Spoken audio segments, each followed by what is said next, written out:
over 4 other golfers. Well, coming up next on Eyewitness News Sunday Morning, we will tell you what new tactics some suburban police are using to better relate to the growing Hispanic population. But first, here's a look at last night's winning lottery number. Welcome back. The growing numbers of minorities in the suburbs are presenting new challenges for governments providing services. One of the fastest growing groups is Hispanics, many of whom are much more comfortable speaking Spanish than English. So suburban police departments are reaching out to these residents in their native tongue. John Victor, Sam 838, JPS 838. I'll be on Brittany in 19.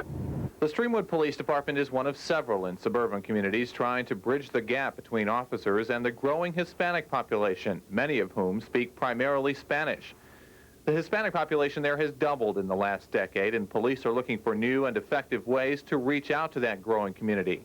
If you come from an environment where the police are someone to be afraid of, it's certainly very difficult to overcome that and expect all of a sudden someone to realize that in the United States, the police are here to serve the community and provide assistance to people. One way they're getting that point across is through drug abuse resistance education, also known as D.A.R.E.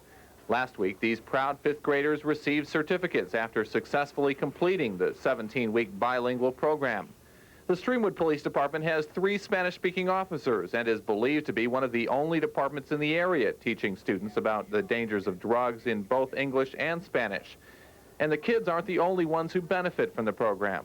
Parents, they are becoming more involved by attending, whether it's the graduations or parent-teacher meetings and talking about their student, because their son or daughter will go home and talk about Officer Heckermann and say Officer Heckermann is Guatemalan and he's Hispanic. He spoke to me in Spanish. And, you know, parents are maybe, you know, taken back by the fact that there is a Spanish-speaking person that is a police officer and he's your friend and he's not there knocking on your door wanting to arrest you. As for the students, it's a lesson that extends far beyond the classroom. Que si quieres vivir más, no tomes drogas porque drogas te quita la mitad de tu vida. She says if you want to live a long life, don't do drugs because they will cut your life short.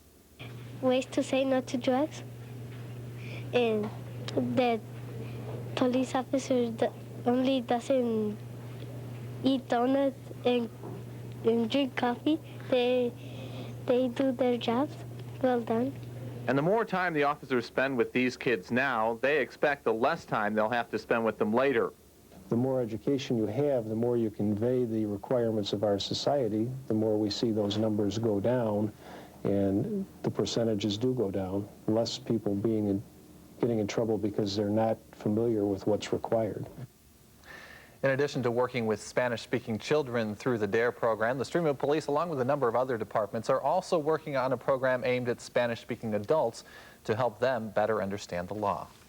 Well, I'm glad to hear that the Streamwood Police do more than eat donuts and drink coffee. Although donuts and coffee sound good right about now. Yeah, they sure do, and they do a nice job.